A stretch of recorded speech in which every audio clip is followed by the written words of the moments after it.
It's now 6 o'clock.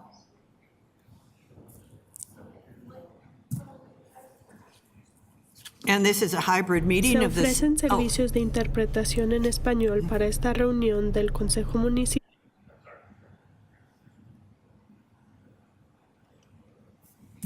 This is a hybrid meeting of the City Council. Members of the public can view this meeting live on Channel 8, the city's website, and on YouTube. Live Spanish translation services are being provided for tonight's council meeting by telephone.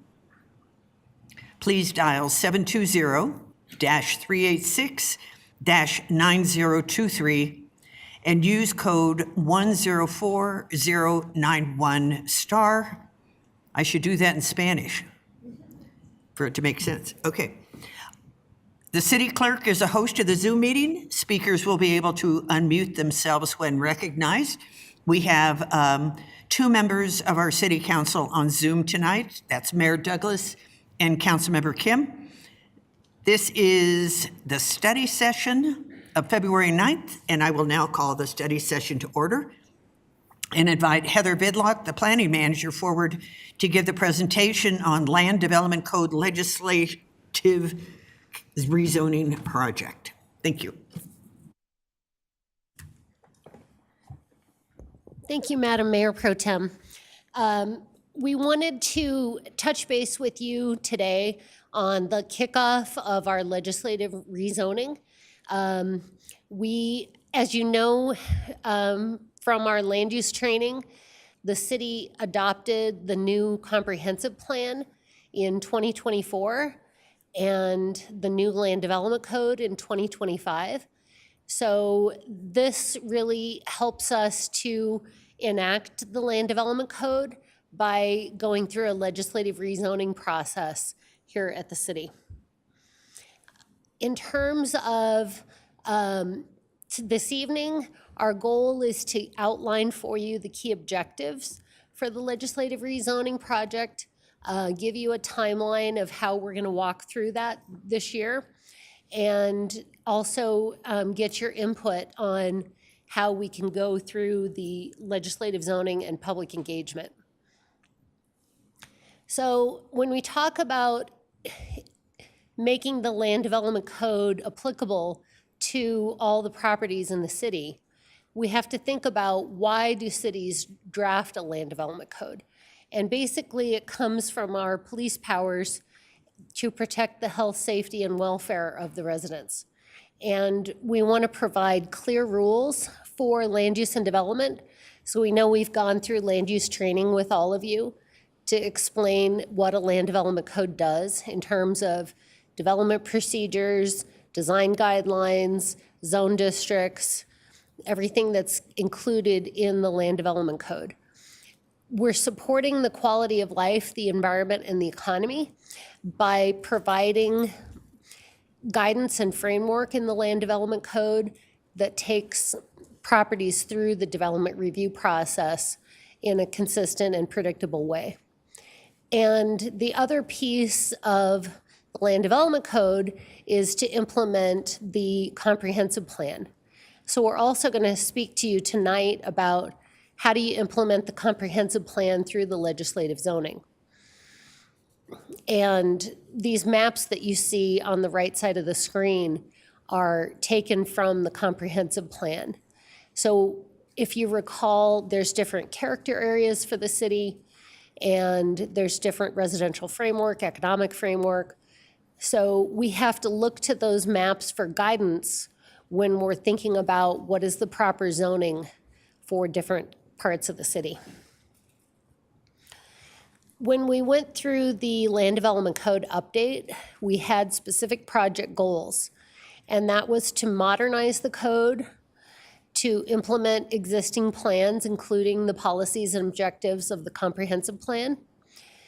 We wanted to organize the regulations into a simplified, logical code, and we updated all of the procedures and standards. We also tailored the development standards to achieve quality and resilient outcomes.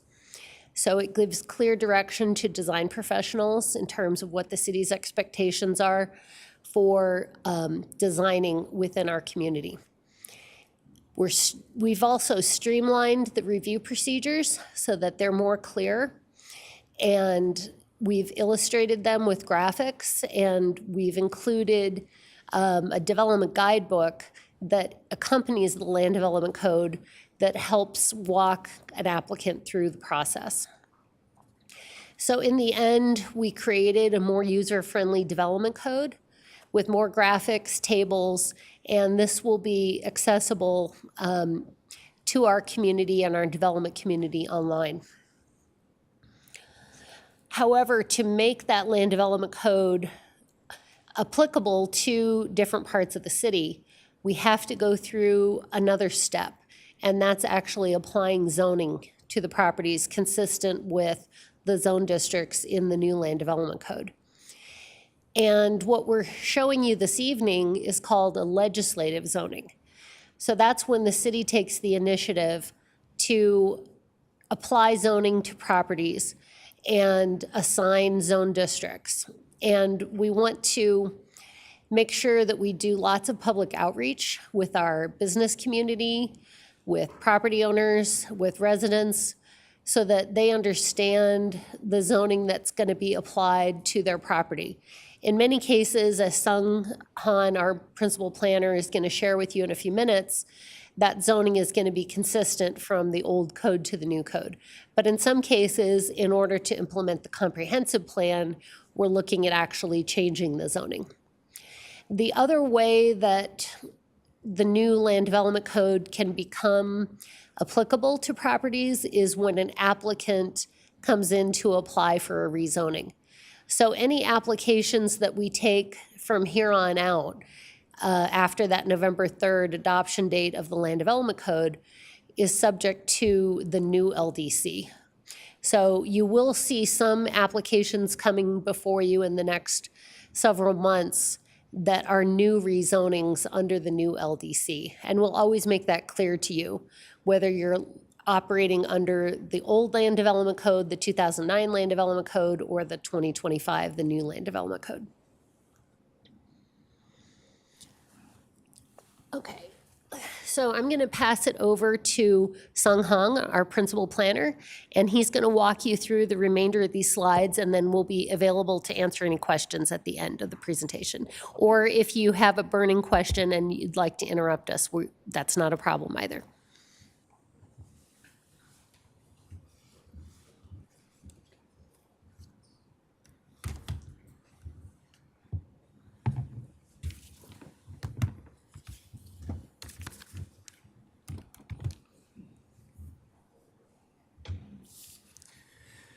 Great, thank you.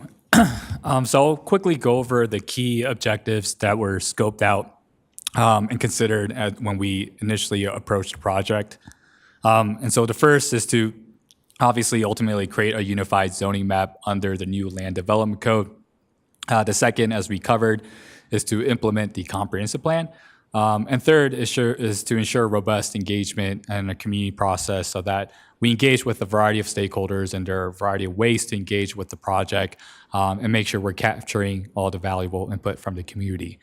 And the fourth is to address the Transit-Oriented Communities Bill, which we'll cover later in the slide. But in the next few slides, I'll cover each of these objectives in greater detail.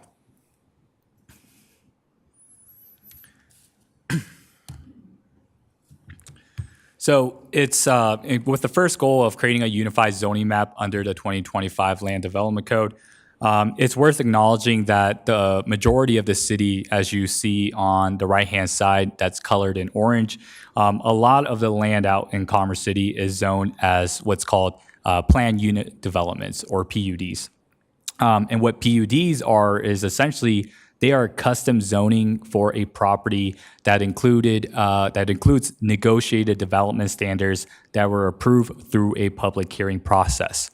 And so these properties, when you look at their land use entitlements, instead of relying on the base standards of the Land Development Code, it modifies and at times creates new standards that are specific to the property. And so that's what the custom zoning, or PUDs, are that exists in the orange here in Commerce City.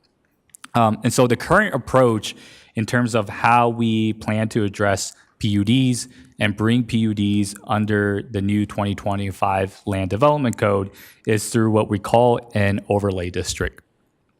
And so overlay districts are traditionally used to layer an additional set of regulations on top of the base zoning for a particular property. So it doesn't replace the base zoning like a PUD, but it adds to or modifies some of the existing standards that are part of the base zoning district.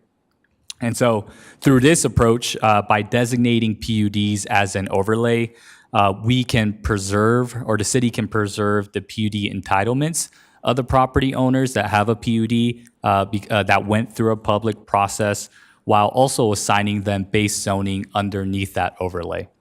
And so in doing so, if there were ever a desire from the property owners or a single property owner to perhaps move away from their PUDs, we have some base zoning underneath that we can rely on and divert back to move the development process forward. And so that is the current approach to the PUDs, which are highlighted in orange on the right. And then another key objective, as Heather mentioned, is that it's an opportunity to translate the existing base zoning of the 2009 code. So if you look at the core part of the city, that looks more of like a traditional zoning map with the yellow, the reds, which are demonstrating the residential zoning and commercial zoning. It's an opportunity to, again, bring those base zone districts from the 2009 Land Development Code into the 2025 Land Development Code. And so just as a reminder, it's worth mentioning that the key priority for this project are the rezoning aspect of it. And so I know towards the latter half of the Land Development Code update, there was still some policy topics that we were kind of going back and forth on. And so those are something we can continue to explore after the legislative rezoning process. But as part of this effort, we'll be focusing on the rezoning itself. So again, Heather mentioned this before, is another key goal of this project is to implement the comprehensive plan. And so if you read into the comprehensive plan, it provides guidance at a policy level for our future land use by 3 distinct areas, actually 4. So the first is our character areas land use map, which kind of paints a broader picture about the desired uses, character, and form for larger areas of the city. And we also have the residential and economic development framework areas, which help paint and provide a clear picture from a housing and a commercial development perspective of what we would like to see on the city as well. And even beneath that, we also have corridor plans, which looks at land use and capital improvements along key corridors within the city. And so this is an opportunity as part of the legislative rezoning process as we bring properties into the new 2025 Land Development Code to evaluate where we can rezone properties to best support the plan's intent. And so there may be opportunities where some land in Commerce City is perhaps zoned industrial or commercial today, and perhaps the plan is providing direction to be residential. And so that's kind of what I mean by implementing the comp plan, is that where potential mismatches might exist between plan guidance and the current zoning, that we will use that as a way to direct community conversation and also have conversation with Planning Commission and City Council. And lastly, the objective of ensuring robust engagement. We just want to make sure we provide flexible, convenient, and user-friendly ways for stakeholders to engage. And so that includes open houses with both virtual and in-person. We're also considering doing office hours where we set aside staff schedule in certain dates and times of the day so that people can sign up directly and schedule a meeting with city staff.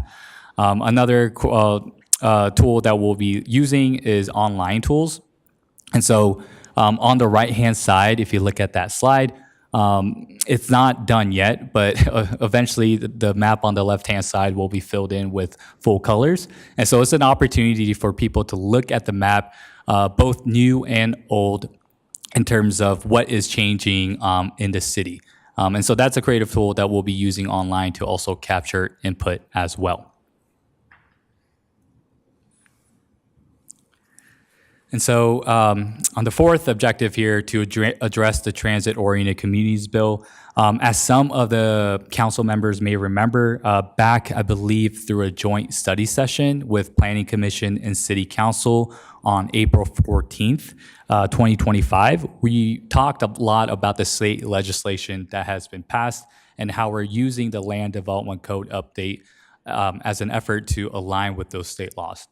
And so one state law that's related to rezonings is House Bill 241313, also known as the Transit-Oriented Communities Bill.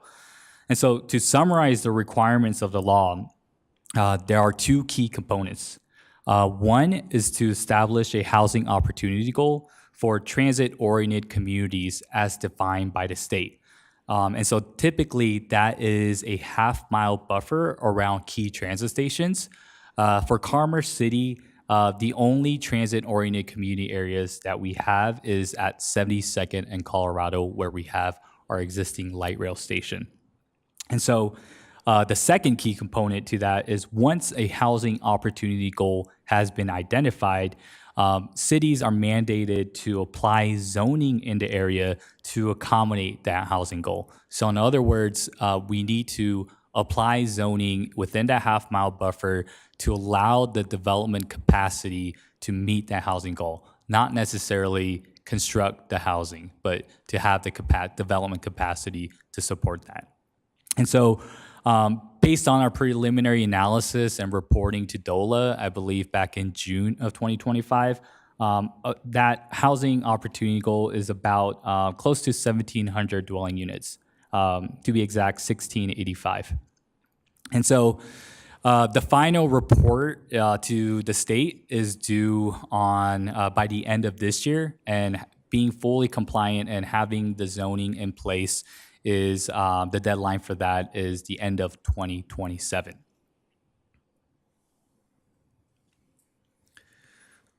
So as we transition to discuss the project timeline approach, it's important to note when you look at the timeline that's been provided in Exhibit C, that the overall phasing and community engagement strategy has been designed to address those two key objectives. One, to ultimately create a unified zoning map citywide under the 2025 Land Development Code and aligning with the state's transit-oriented communities requirements.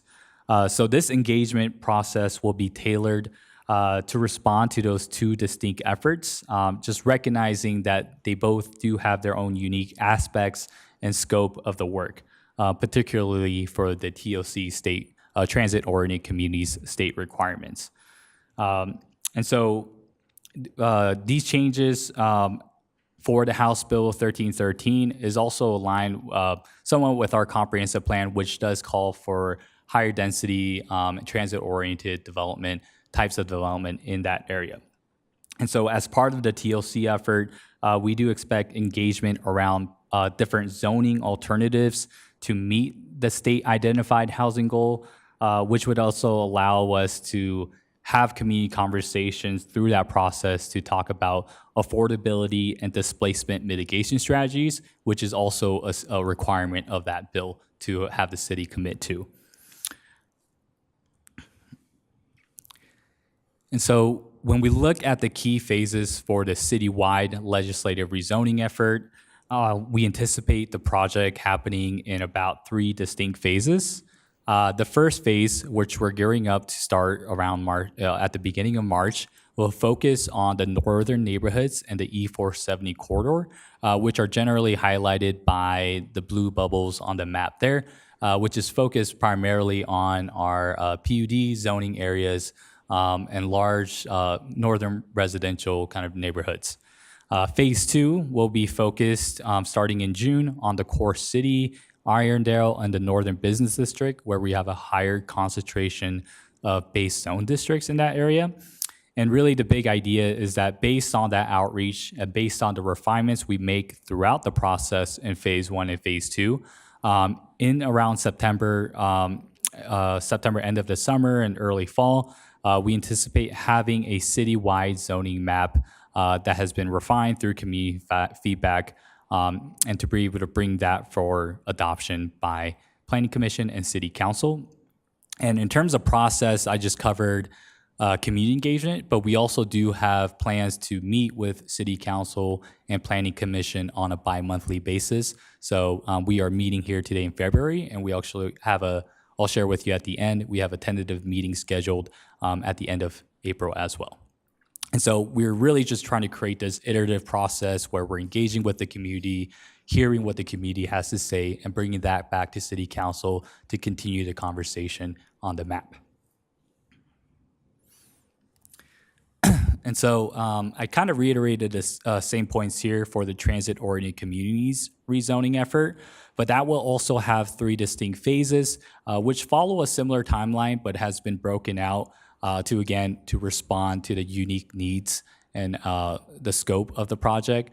So phase 1, starting in April, which will start off as we wrap up phase 1 of the larger citywide rezoning effort, is what we're calling alternative plan concepts and analysis. And so what this really means is that we have a housing opportunity goal of about 1,700 housing units. There could be a different and variety of different ways of how zoning is applied in the area to accommodate for that housing. And so this is an opportunity to think through different options, alternatives, and trade-offs associated with them to try to drive consensus and a common solution among stakeholders, which is the focus of phase 2. And so in phase 2, once we have a preferred alternative identified, we'll work with the community to develop an action plan on how the city plans on moving forward with the rezoning for the area there. And then in phase 3, the big idea again is to bring the draft recommendations and the draft map within this within this half-mile buffer, marry that up with the citywide draft zoning map, and bring that all together for Council and Planning Commission consideration in September. So this is our second to last slide. And so since the beginning of the year, we've been doing some preliminary analysis and assessment of anticipating the type of changes that we might have to explore as part of this legislative rezoning effort. And so what we've listed here, ranging from the level of change of low, meaning that it's not substantively a big change from a rezoning perspective, to high, where it's a policy-driven change that we anticipate kind of larger substantive changes. So I'll just go from the top to bottom here. So the first one are what we're calling the straightforward rezonings. And so as Heather alluded to, by and large, a lot of rezoning decisions that we'll make as part of this effort really won't impact the average resident day to day. And so if you think about a lot of the properties, we have a lot of R1 zoning in the area. Many properties will have a direct one-to-one change where if you're R1 in the 2009 Land Development Code, you're likely to be R1 in the 2025 Land Development Code. The second is zoning cleanup. And so we do have some inconsistent, patchwork of zoning, what we're calling it. So if you look at some core parts of the city, you see agricultural zone land in the midst of industrial land. And so that's an opportunity to perhaps just clean up that area and include a rezone those agricultural land into industrial. The third is what we're calling legacy zoning districts. So as part of the Land Development Code update, what we did update was the new lineup of zone districts in the 2025 Land Development Code to better implement the comp plan. And so what that means is that we do have some dated 2009 zoning districts that no longer exist. And so those properties that are those properties with those zonings will need reassignments to find a new home in a new zoning district under the 2025 Land Development Code. And so one example of that is what we call properties that are zoned I1S. And so that's essentially our light industrial zone district, which allows outdoor storage. And so that no longer exists. And so that could potentially be a great opportunity to rezone those properties into I2, which is our kind of medium intensity zoning district that does allow for outdoor storage. And so that's what I mean in terms of just addressing the legacy zone districts. And the fourth, again, is getting to the idea of assigning base zoning underneath the PUD overlay. So knowing that the PUD will take precedent and will take priority over the base zoning, we still need to go through the process of assigning the PUDs a base zoning that will go underneath the PUD overlays themselves. And lastly, again, the most substantive change that we anticipate exploring as part of this process are the policy-driven changes. So these are, again, rezonings that are guided by the comprehensive plan, including our character areas, residential and economic development framework areas, and corridor plans.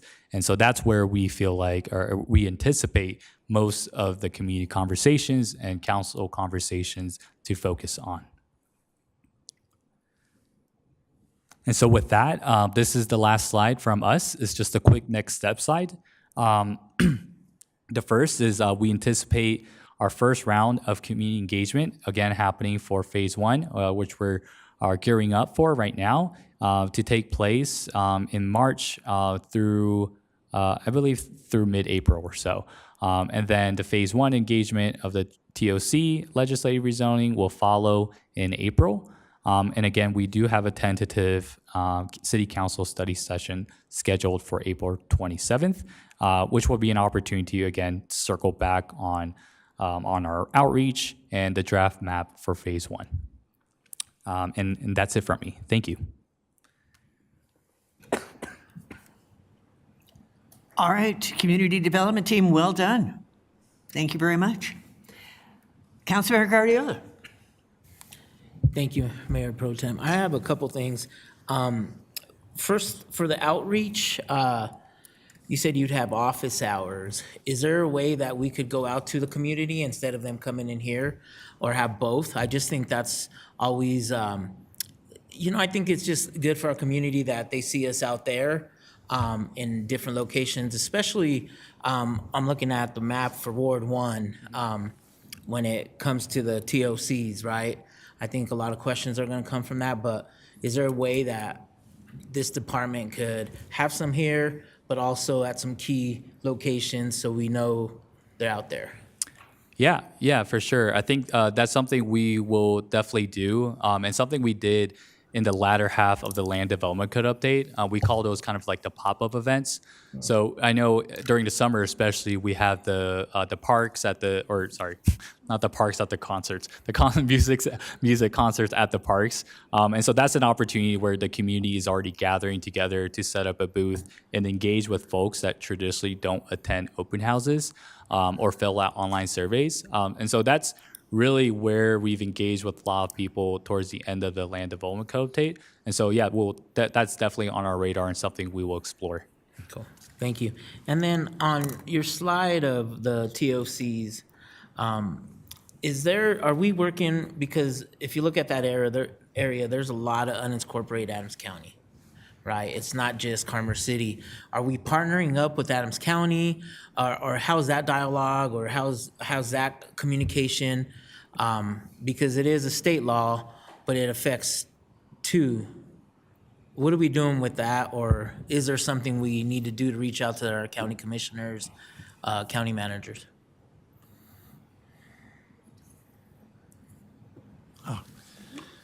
Councilmember, thank you for that question. We've been working with them for a couple of years, off and on, about some of these things.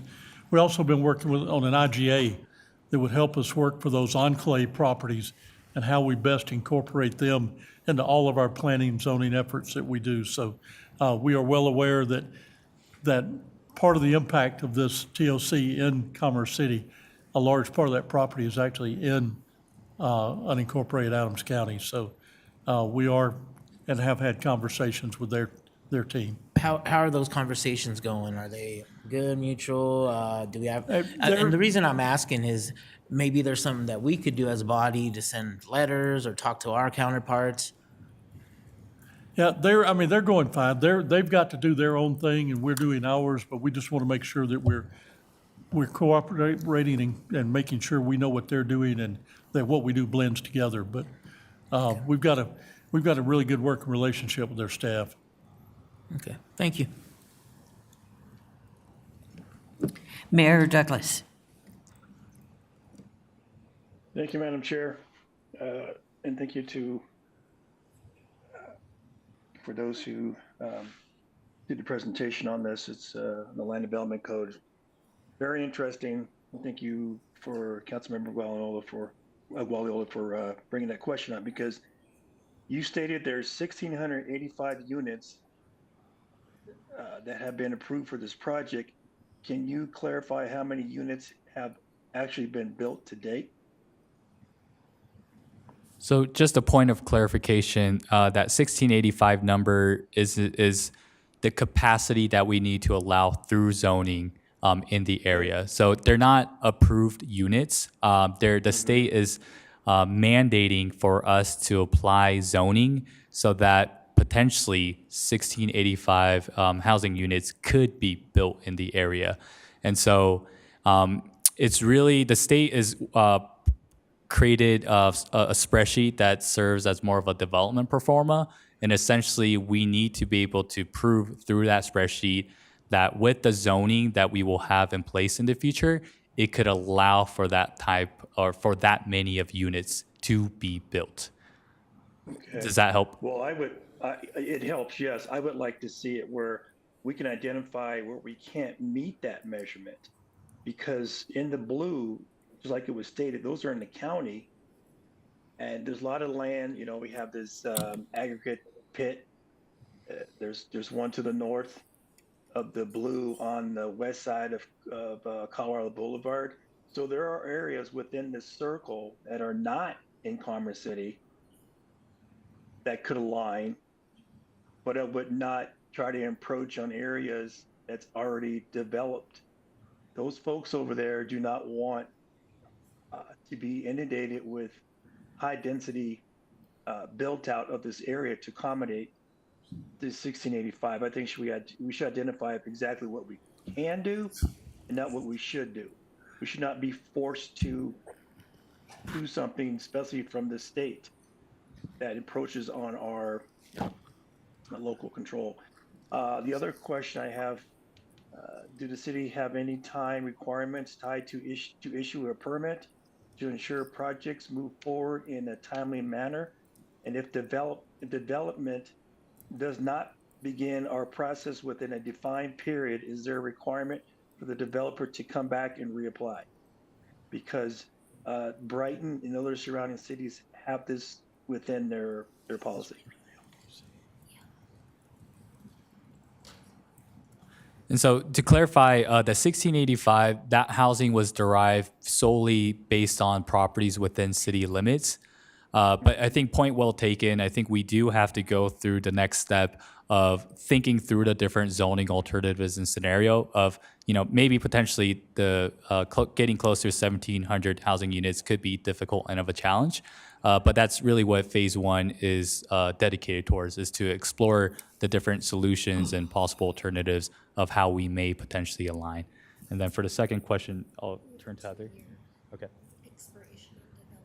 Okay. And then Heather just told me there's a 2-year expiration date on development plans themselves, just to get to your second question. Okay, that's good to know. Thank you. Councilmember Sandoval. Thank you. Thank you for presenting this information. Can you, just for my knowledge, can you please explain what zone cleanup would constitute? Yes, for zoning cleanup, I think one example I used was in the core part of the city. In the midst of heavy industrial land, there are some properties that are zoned still agriculture. And largely, I think what that comes from is typically when properties get annexed into the city, if they don't have an active development application or a project, sometimes they just divert to ag zoning and it just stays vacant. And so our comp plan, obviously, in the I-270 district, which our higher concentration of heavy industrial zoning exists, if we see a property out there that is zoned for agriculture, to better implement the plan, we would potentially recommend rezoning that ag-based parcel into industrial. And so that's one example of a cleanup. But can you explain how that would impact the owner of that property? Yeah, so in terms of impacting the property owner, I think that's something that we have to engage with the residents on as well. I think some properties would welcome their properties to be rezoned to just be more consistent with the surrounding area. Potentially, they could sell it off and to a developer or a separate property owner that would entertain a business or industrial centered business. But if it's it could also create potentially legally non-conform. I don't know if you want to. Yeah, it could also potentially create legally non-conforming properties, so that if they are agricultural zone property here today, but they do have industrial zoning, there may be limitations in terms of how they can expand that use in the future. So those are some of the trade-offs that need to be considered, and something we'll engage with the property owners on. Thank you. Councilmember Dukes? Thank you. Thank you for the presentation and the detail. And I guess I have two comments. One is I want to echo Councilmember Guardiola's comments around working with the county.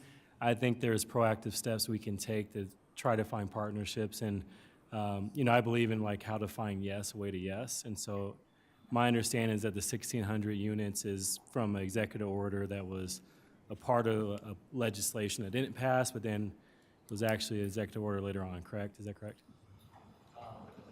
Can you explain that? Can you elaborate on that last part? Sorry. So the executive order came from our governor around needing to have this TLC this last session, right? Or last year, is that correct? No, it was a bill. 2413. Yep. Good evening, City Council. Elliot Schaefer, Assistant City Attorney. The state-oriented or the transit-oriented development, it is codified in state law, but it is part of what was in the governor's executive order as well. So kind of the so-called teeth to try to enforce that state bill is within the executive order itself. Yeah, thank you. And so I'd bring that up because it's a part of the fight we're not having at this time, because it was a bill originally, it failed, and then it passed through executive order later on. Now it's in state law. And so I think it's best for us to try to figure out how to align with what's needed. And I think through the partnership, but I just bring all up because the point made earlier about how do we work within the blue is a well received point on my end. I thought that was a great point. The other piece that I wanted to bring up is just around the urban renewal and making sure that this conversation is a part of our URA discussion, because there is some overlap with the URA at this TLC area. Is that correct? I think there has been, sorry, I believe there have been studies about a URA in the area, but I don't know if there's an established URA. Jim? Oh, yeah. If this is, part of this area is in our URA, and there have been conversations. Terry is involved along with his leadership, and they will be intimately involved as we go through this analysis at that time. Okay, thank you. I bring it up because I think it'll be great to have this level of conversation when we have our monthly URA meetings as well, so we Right. are both sides are on the same page. Well, I think, yes, sir, when we get to that phase, no doubt we'll need to involve the URA as a major stakeholder in that conversation. Okay, thank you. Thank you. City Attorney Zarzaki? Thank you. Just to clarify, so the TOC bill did pass the state legislature, and then the governor's executive order basically, it correlates with grant funding for municipalities. It basically requires municipalities to have to comply with the past legislation if they want grant funding. Thank you. And of course. And do you know who the bill sponsors were on this TLC bill by chance? I don't off the top of my head. I did a year ago. I can certainly let you all know, though. Thank you. Sure. Okay, before I go to round two, I'm going to ask if anyone else wants to speak besides me. Okay. I'm going back to the TOC also, which is really the tail wagging the dog.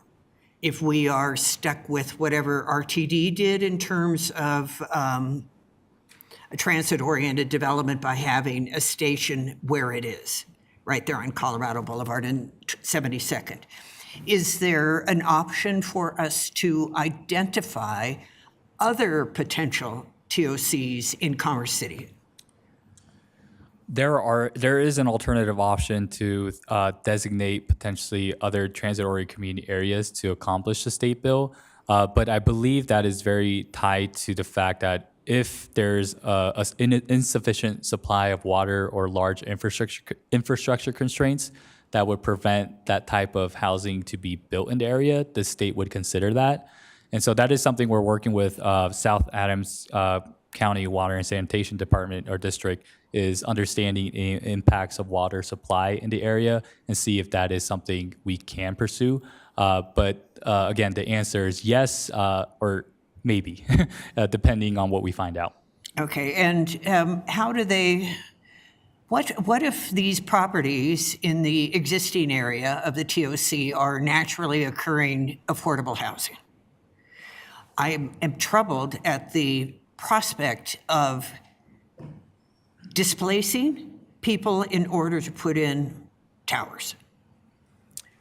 So that is something we would have to think through as part of the process and understand the trade-offs with, the different zoning alternatives that we'll explore as part of phase one. Again, one of the key requirements of the TOC bill is that the city also has to identify affordable housing or displacement mitigation strategies. So that is something we will explore. I don't have the answers to you yet. And so that is something we have to think about, because I think there are some properties, depending on the lot size, realistically, even if we allow for something to be built up to 5 stories, knowing the restrictions on the lot size themselves and difficulty of lot consolidation for some of the areas, they might never actually redevelop to the full potential. But if they are, and we need to think through the trade-offs associated with that, such as displacement, I think that's what we'll have to use a process for, is trying to think through those impacts and potential mitigation strategies. Okay, so looking at page 10, at slide 10, what I'm trying to get clear on, if we're looking at 1,685 units, they don't include the blue area? They do include a blue area. And so if you look at, let's say, the RTD parking lot there, that is an area where we can potentially apply zoning to entitle the property for future redevelopment. And that is also a site that has been included in the calculation for the housing opportunity goal.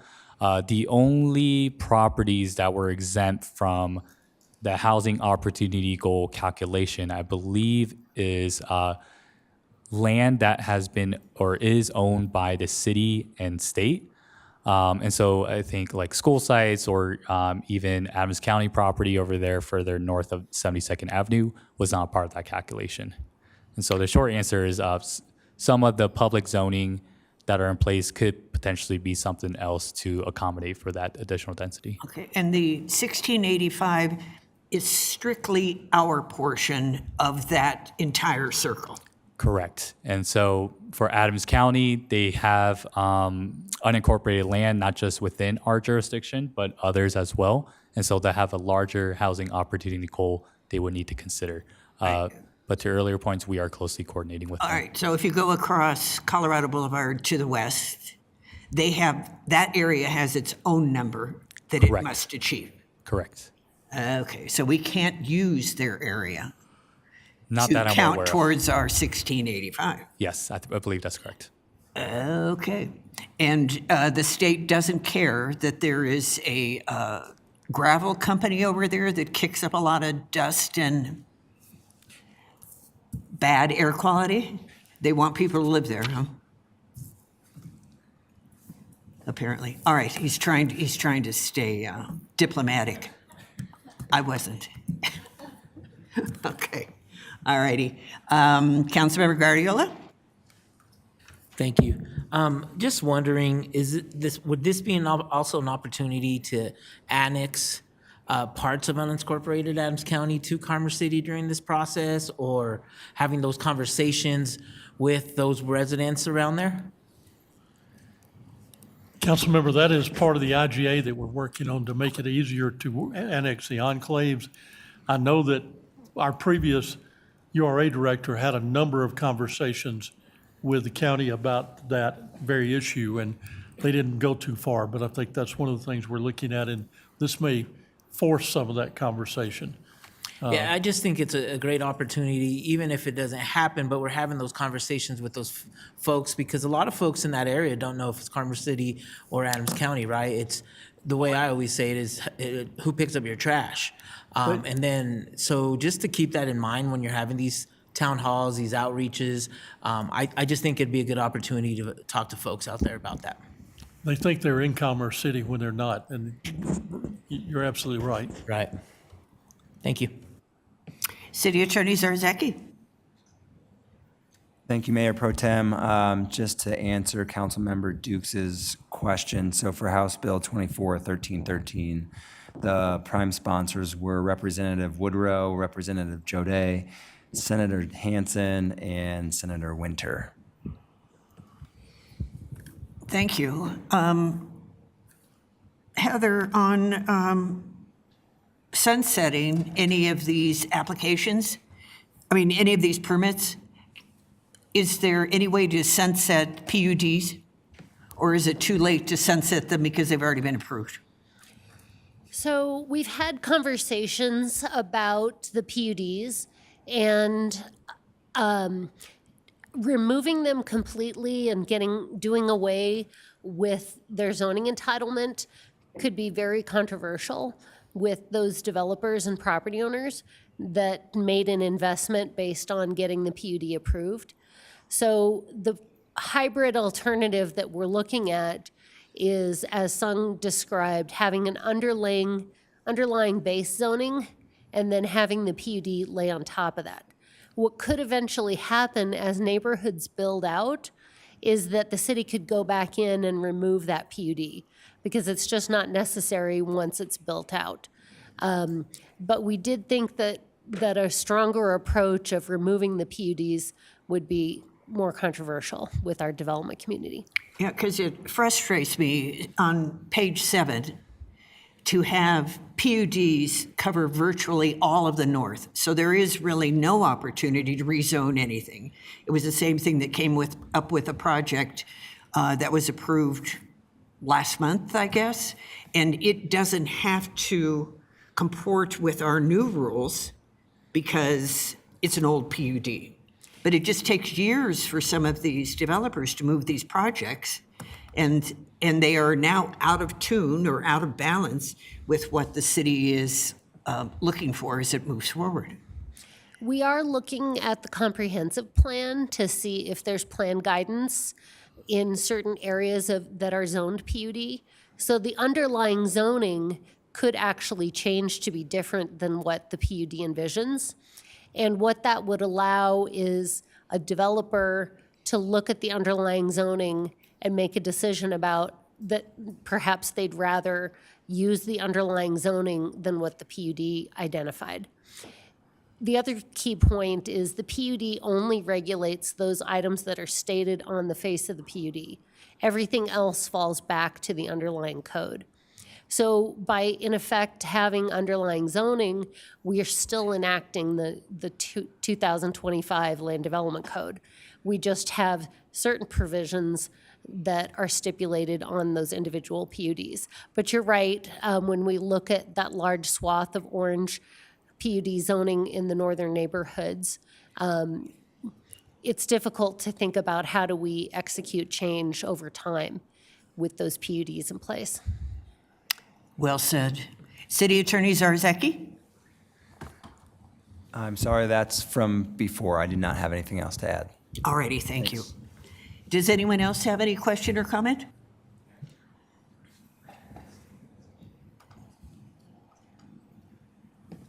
You aren't on my screen, but I'll call on you anyway, Councilmember Teeter. Okay, I thought I pushed the button. Maybe it don't work. That land to the west of Colorado Boulevard around 72nd, it's in the county. I thought we had an agreement with South Adams Water that that in order for somebody to get that land and to acquire new taps, that they had to be within Commerce City limits. That is correct, council member. We do. So therefore, that land over there, the county can't build on it because they County can't can get zo- water. County can zone on it, but nobody can build on it unless they apply for Unless they- annexation. Correct. And so that, okay, that's just a point I wanted to make. Anything else for staff? All righty. Thank you both very much appreciated. Thank you. We're moving now to reports. And Deputy City Manager Karstens. Thank you, Mayor Pro Tem. Just a few things. Like to start with a couple of highlights from the week. I know that City Manager Rogers sent an email out, but wanted to recognize Natalia Antizana from our ECV department for being recognized by State Representative Routenell's office for her exceptional contributions to supporting the businesses and our community. So wanted to say congrats to her and thank her for what she does for this organization and our community. Also, in the city manager's weekend review report, I don't know if you've all had a chance to get through that, but there is an article that was included in the NLC newsletter. Our homelessness supervisor, Jeremy Oliveira, authored that. So it's a great article highlighting the great work that's being done by our community well-being team. So just wanted to acknowledge that and thank him for that contribution. From our police department, wanted to report that the next CCPD public engagement event will be Brew with the Blue. That's going to be held at State House 38, and that is going to take place on Wednesday, March 4th at 6 p.m. Also wanted to provide an update. Adams County has been in contact with the police department as well as city manager's office and has indicated that we need to be expecting an increase for our contribution to the Riverdale Animal Shelter. That is something that was highlighted when Adams County held their regional summit. While we do not have the details yet about what that funding will look like or what the expectation is, it certainly will be a part of our 2027 budget process, but wanted to just highlight that to all of you that we do anticipate more information to come from them on that topic. And then I'm going to ask City Clerk's office to pull up the agenda for the meeting on March 2nd so we can just run through what that agenda looks like. Thank you, Steve.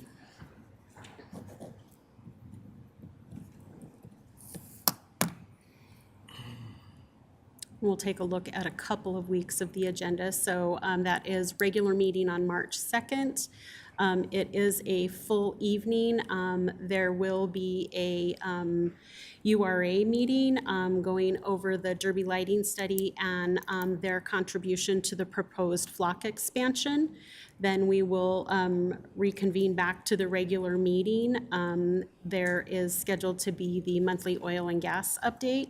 And then we have a long list of items on the consent agenda, several resolutions or ordinances, as well as the award of contract or lease for the Pioneer Park concessions and the Third Creek Tributary Intergovernmental Agreement. Also, let's see, variety of ordinances. I'll have you keep going down there, Steve.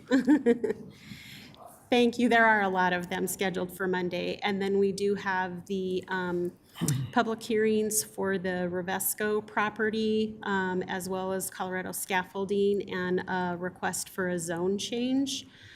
Currently, no resolutions scheduled. And then ordinances on first reading. That is amending Chapter 11 of the revised municipal code for the off-highway vehicles. And then there is, let's see, the work schedule review, the estimated adjournment time of that meeting right now is close to 10:30. And then if I can get you to bring up the study session for March 9th. Community Wellbeing and Homelessness will be providing their updates. And then Finance plans to bring information about centralize the procurement efforts that have been underway for the last several months. And then our HR department will be coming to you to talk about revisions that have been made to the employee policies. While I was not going to spend time going through the regular meeting on the 16th, I do want to highlight that depending on how many plan to head to DC, we may need to take some action at the meeting on March 2nd if there is a desire by your council to cancel that meeting. So something that you should be thinking about. Action would need to be taken that night, depending on how many are attending that trip. If there are any questions, I'm happy to take those at this time. Councilmember Dukes? Thank you. Thanks for bringing this up. There was a couple of notice council business items that were should be on March 2nd. Will that show up later? They should. It just depends on the timing of when they were last updated in the system. So if you want to just mention those for me, and I'll make sure to verify that we have the information that's needed. One was about the advancing health, community health and well-being. And I think Annette, you got it. Yeah, Do you have it? Okay. yeah, it just wasn't on the They're sheet in yet. there, they just weren't approved by legal until this afternoon. Okay, so they it was were approved after later this afternoon, so didn't make. Perfect. No, that's okay. I just went through. And then the other question I had, it's around the study schedule. We approved a motion to do a feasibility of the Small Business Task Force Ambassador Program. Was that on, I didn't see it on the March study session. Is it March or is it later on that we anticipate that? I will have to verify. I know that the team has been working on putting that information together. I don't remember if the date was decided, but I'll verify that information and make sure it gets back out. Okay, thank you. Courtney was just saying she believes it might be April, but we will confirm. Okay, thank you. Of course. Oh, I'm sorry. I'll go to Mayor Douglas first. Thank you, Deputy Joe Carlson, for that review of the city manager's weekly update. A question around what caught my attention was you said Adams County was asking for funding around an animal shelter. They've made us aware that there may be an increase. We do already contribute to that, but they have indicated that there may be an increase, which is something that they have communicated to the city manager's office as well as our police department staff. We do not know those details. It would need to be part of our budget consideration moving forward once we have that information. Okay, yes, I would be concerned because that's like double taxation for our residents, because they already get taxed from the city and then they get taxed from the county.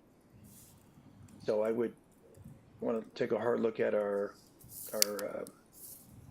budget. Same thing, things come before we have our budget discussion. So yeah, before I even want to think about approving something on that line, I like to have more information. So thank you. Of course. All right, I have two that you can add to the length of the agenda for March 2nd. I will be pulling the flock camera and Chambers Road land acquisition for discussion. Also,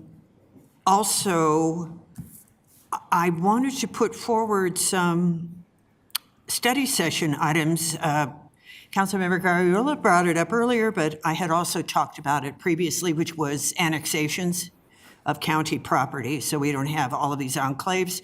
I had Commissioner Odoricio had talked with me about it, that he would like us to do something along those lines, so that would be useful.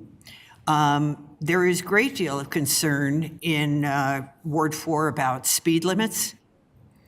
The safety plan was not a full presentation when we had passed the resolution on it. And I would like to revisit that. I think Public Works Director Han mentioned that when we were doing the Transportation Master Plan last week, that there was an opportunity to revisit the speed limit, so I would like to do that. And then to get on our study session at some point fairly soon is a discussion about a study session on wards, either an all-ward system or the current system we have, the pros and cons of that. And the reason I bring these up is that for new council members particularly, we are able to change topics on study sessions in particular because they are designed to help us as well. So these are like emerging trends, and there can be changes. The city manager has to be given enough time in order for staff to be able to address them and do presentations and that kind of thing. But that is something that we are able to do and allowed to do. I don't think that was made clear when we had the study session conversation a couple of weeks ago. But I think it's worth remembering for any council member that if there are topics you want discussed or to learn more about, and you've talked to another council member who feels the same way or something, then that is important to consider as well. Councilmember Dukes. Thank you, Mayor Pro Tem. I don't know if it's the city attorney, but I guess I'd love to discuss this process because we can look at modifying the study sessions agendas. But the idea of just adding study session topics without the full consent of council, it gives me pause because it's going to encounter all of us to be there and listen and say, are these all relevant from our points of view? So is there someone that could talk about our process? Typically, I put a study session request through the council notice, council business, and it requires a second. So I guess clarification around that process so that we don't have just random topics on our study sessions without everyone's approval or consent. Before you answer, City Attorney, I just want to make clear I was not adding new study session topics.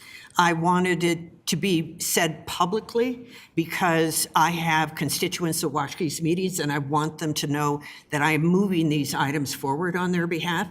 Of course, it will become a vote, and then because we don't do it if you know the majority doesn't want to have the conversation. But I just want to make that clear. I wasn't saying, please add these. We used to be more liberal that way, but we aren't that liberal. We are formal about the process now, and I accept that. So I apologize for misleading you in terms of what I was looking for. Thank you, Mayor Pro Tem. I just want the clarification on that because I think it'll be helpful for everyone, right? Because it could come across of like, I got to add these, but then maybe folks don't want to jump in and add comments. So I just want clarity for everyone. Sure. So the council policies that we have currently clarifies that the city manager, it's the city manager's job to create the agendas. Of course, the policy direction comes from all of you as a body. So to the extent that there is an interest in creating a new topic that would come up for a presentation in a regular meeting or as a study session topic of discussion, certainly my recommendation correlates with what I'm hearing from both on the dais, which is if you have an idea, recommendation is get a seconder, get it on a notice council business item so that all of council can have that conversation, deliberate, formally make a vote as the body on what it is that would be going to a future meeting. Okay, thank you for that. And I bring it up just a part of the process because I think there could be an area where confusion happens and there's frustration. Like, oh, I thought I put this on the study session and it wasn't there and it wasn't approved. And so I'm trying to eliminate any type of confusion and frustration around expectations. And I think that process that mentioned by our city attorney is helpful. So thanks for helping clarify that. It is helpful, Councilmember Dukes, and it's also frustrating that we only have one item tonight. And some of these only have a couple. So it shows that there is some malleability, and maybe that part of the process needs to be fixed as to how do we actually get these on there. Councilmember Guardiola. Thank you. And yeah, I think it's good for our public and our residents to know the process too. So when they're reaching out to us and we reach out back to them and saying, I will bring it up at council business and here is the process. So I appreciate that, City Attorney. And I don't disagree with you, Mayor Pro Tem. Those are great items that I think in the future we have to discuss. But for our public, there is a process that we're going to go through to get those on a study session. So yeah, thank you.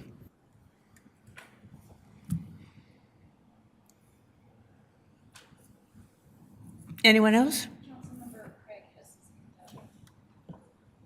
Oh, Councilmember Kim. I mean, look at the face. What is the face for? So, Deputy City Manager Cheryl Karstens, I got a quick question. Can you find out when the Memorial Day Planning Committee is going to start happening again, please?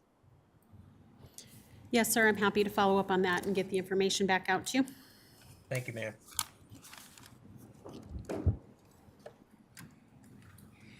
All righty, City Attorney Zarzeki. Thank you. A couple of quick items. I wanted to be responsive to a question/inquiry that Councilmember Guardiola had at our URA meeting, which was in relation to outside counsel spend for the URA. We did look at 2024 spend and 2025 spend. Cumulatively in 2 years, our special counsel spend was $9,858. So all things considered, relatively nominal for 2 full years.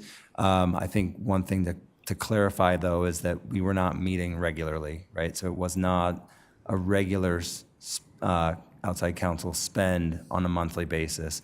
I believe the URA is interested in beginning to meet more regularly quarterly. So I wouldn't expect it to be a drastic change from that expectation or that calculation, but wanted to make sure that you all got that information as quickly as you could. 2 other quick updates. I will be attending the ACC meeting with some of you this Wednesday on the 11th. And another update, many of you are aware that we've been working for 2 years to get a contract management system up and going, the city's first contract management system. I am happy to say that it went live today. We will be training our staff attorneys tomorrow on that, and then we will be working with IT as the first sort of implementers. So I'm very excited about that. More to come, but wanted to give you all that update. So thank you.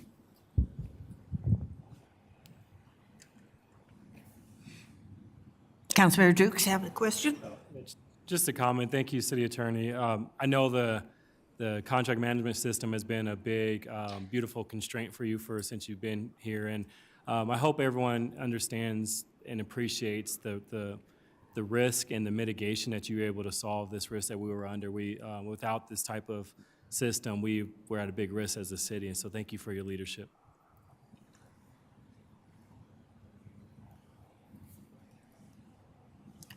Thank you very much. All right, we'll go now to council reports. Councilmember Guardiola. Guardiola, thank you.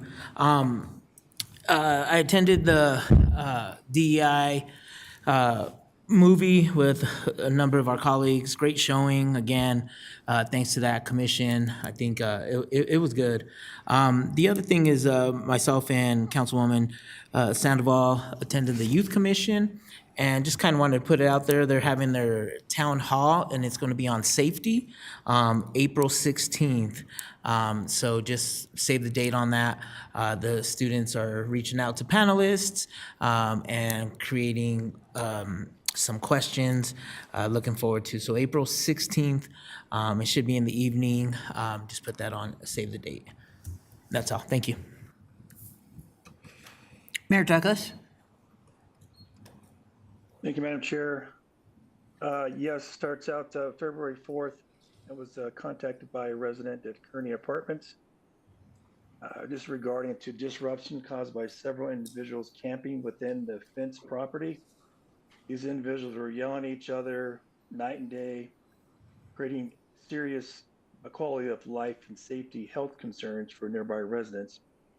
So I decided to go over and take a visit and speak to the resident who inquired.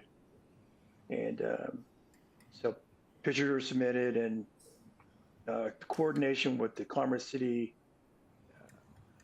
Wellbeing Department, which I greatly appreciate, Public Works, and the Police Department.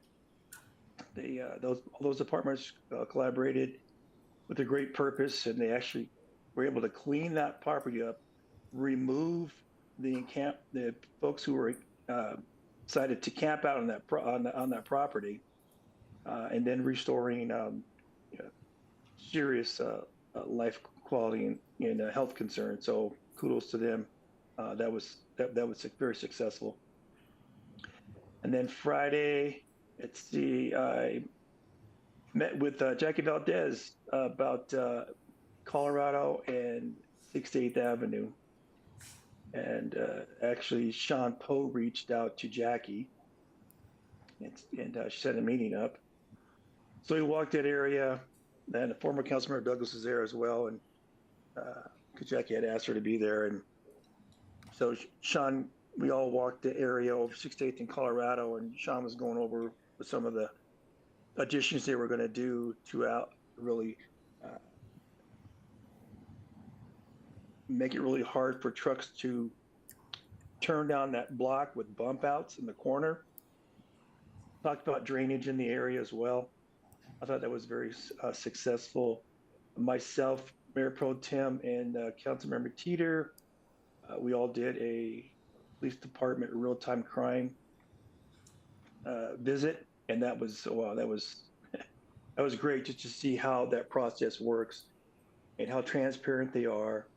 And they only respond with the drone when it's very in need of a public safety. They showed exactly how when an officer turns on their body camera, it shows red, and that they can actually click on to where the officer is to help aid in what's going on, to also help with the clarity. And if needed, a drone is also released. There's 2 drones, one in the south, one in the north. We also had a demonstration on as well. And Friday, I received a call from Congressman Gabe Evans calling to celebrate and highlight the successful grant award of $850,000 for 88th Avenue. Friday night, yes, there were several council members that attended DEI Commission for Black History Month. The movie played was Soul, and as it was stated, it was very well represented for our community, staff. So I really appreciate that. And those council members that actually attended the movie, our residents really appreciated your attendance. So thank you. Mayor Douglas, I was under the impression that Sean Poe's, the company that Sean Poe works for, is the company that won the bid for efforts in Jackie Valdez's area, correct? Yes, WSB. And I always thought it was WSP, but it's WSB. Yes, right. You're correct. Okay, I just want to make that clear because he used to work for Commerce City and it made it sound like he was randomly showing up at projects, but no, he's actually there to do the job. Yes, he actually reached out. I asked him, was he, someone called him, asked to show up. He said no, he saw Jackie Valdez, Mrs. Valdez, public comment, and he wanted to reach out to explain to her what is all in detail is going to happen on that area. So okay, thank you. Councilmember Kim. Thank you. Just a few things to report out on. Had a Veterans Commission meeting, which recently highlighted its strategic plan and support services for the remainder of the year. Obviously, one of the key initiatives include members serving on the Memorial Day Planning Committee. The commission's upcoming schedule features participation in the Youth Commission's second annual town hall, music in the park, Veterans Day, and along with Toys for Tots. Saturday, we had a boards and commission interviews. We have 13 potentially appointed interviews conducted to fill slots for about 7 boards or commissions. And the next one we have is approximately 9 more interviews we'll be doing this Saturday. As an alternate to Dr. Cog, I did attend that. We had two presentations. One was the Status of Power Ahead Colorado program, also formerly known as the Decarbonize Dr. Cog. The program is funded by a $200 million EPA grant awarded back in October 24, with implementation running through October of 29.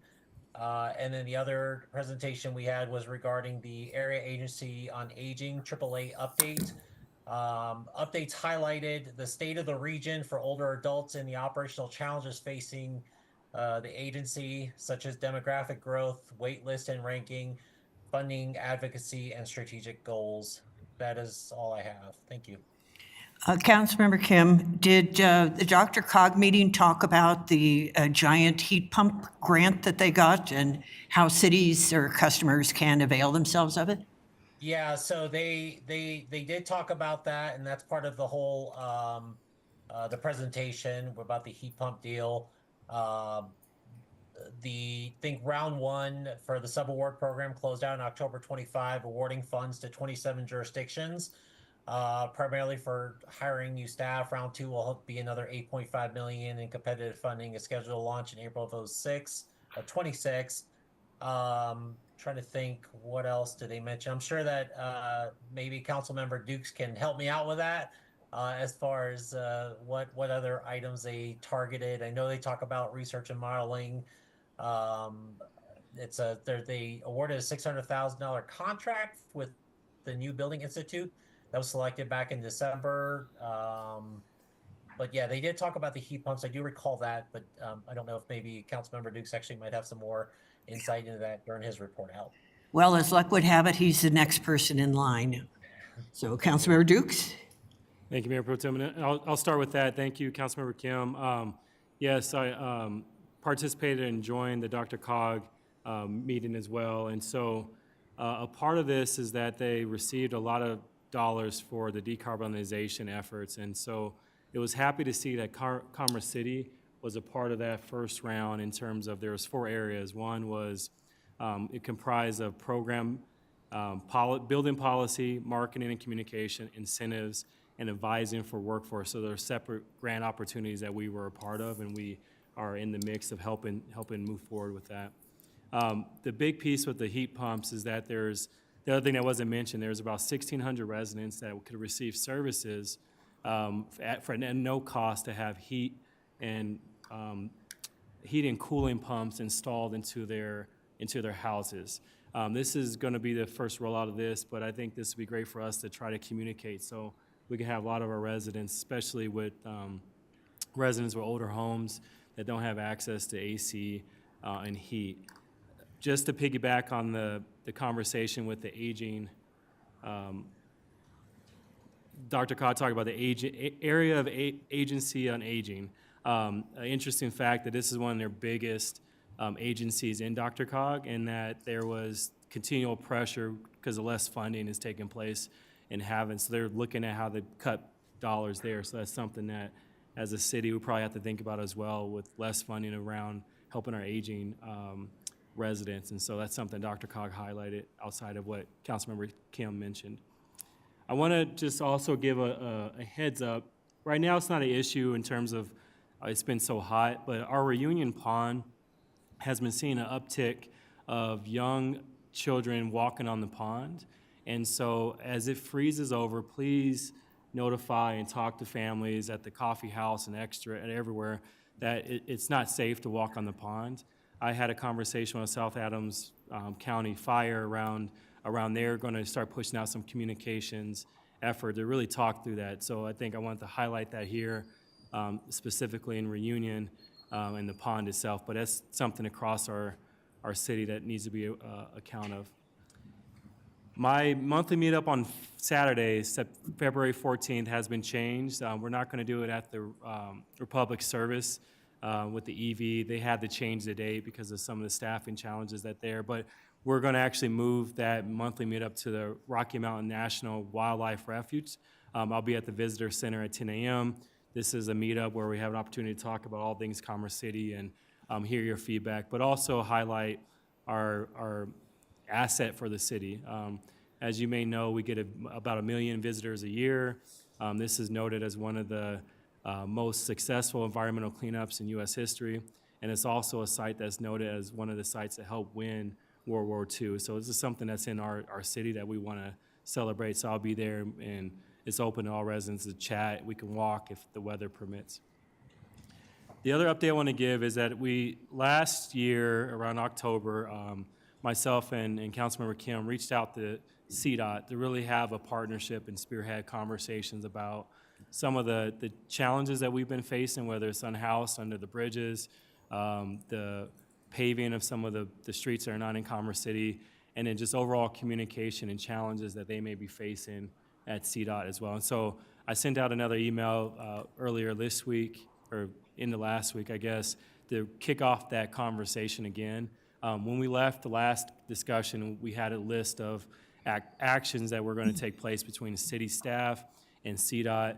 And so this next opportunity for us is to talk about what actions have taken place. My understanding that we were able to get up on some of the priority lists from some repaving, some of our roads. And so this is an example of partnerships as we bring everyone into the bigger tent so we can have opportunities to solve problems. And so I'll give more updates on that as Councilmember Kim and I continue to move ahead on that.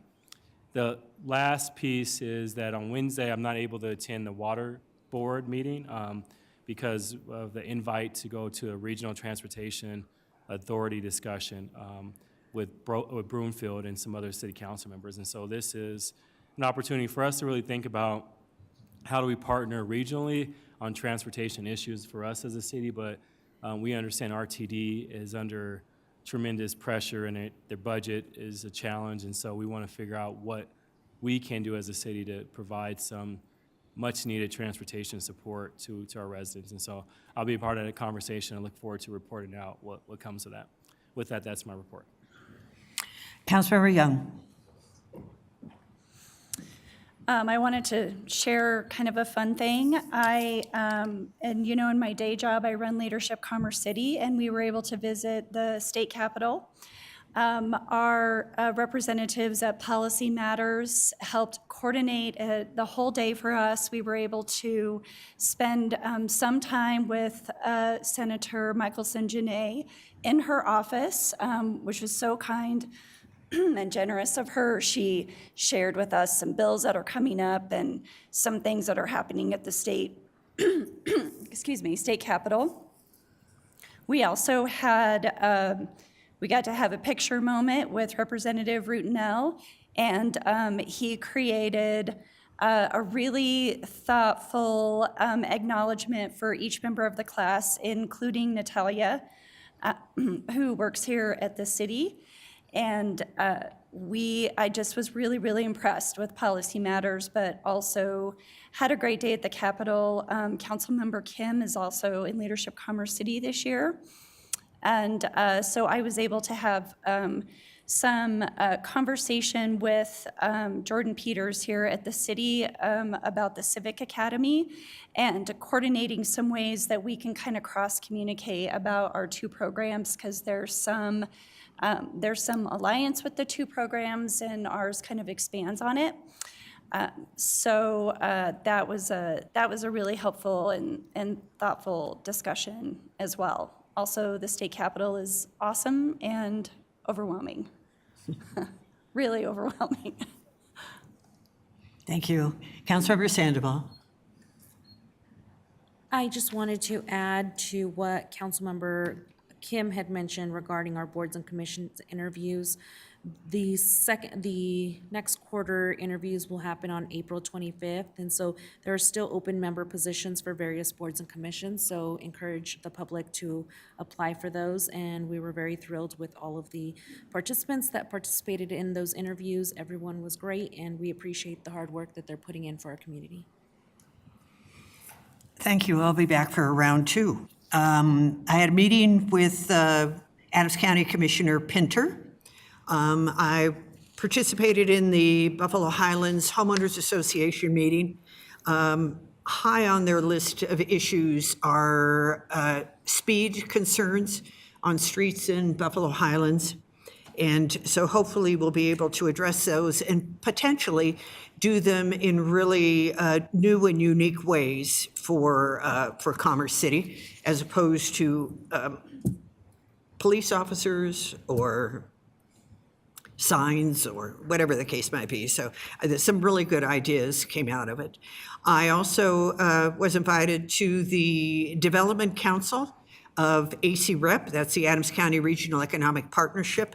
The panel was on affordability. It was very enlightening, and I have some really great slides that I got from it and some interesting data that will be very helpful as we go forward on these conversations.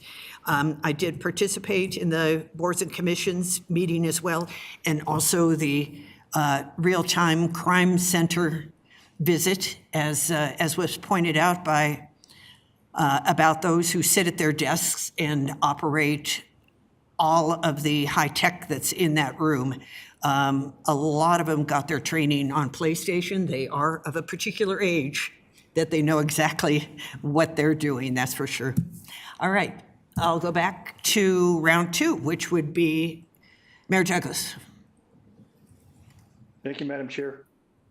I forgot to add on, last Wednesday, I kicked off the Civic Academy, and it was great to see a lot of boards and commission members are participating in the Civic Academy along with the residents. So that was a pretty cool event. That's the first time I was able to kick off the Civic Academy. So just want to thank our residents and those boards and commission members for participating. Thank you. Councilmember Kim. Yeah, thank you. I failed to mention too. So first and foremost, I missed out on the legislative deal with the Leadership Commerce City because unfortunately I have a daytime job that requires me in work on a Thursday.